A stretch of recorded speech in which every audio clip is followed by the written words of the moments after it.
My name is Muhammad Nabi Zafar Azawi. Today, I'm going to talk about some principles.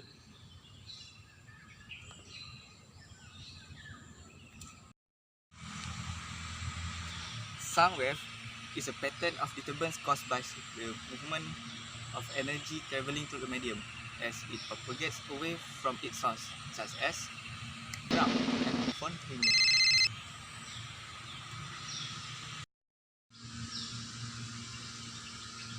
Sound wave is a longitudinal wave.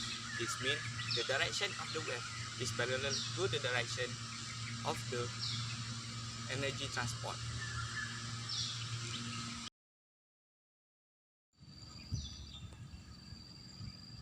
Refraction of the sound wave involves a change of direction of the wave from one medium to another medium.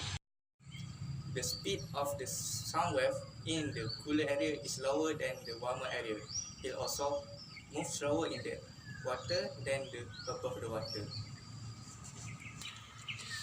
That's all from me. Thanks for watching. Till we meet again.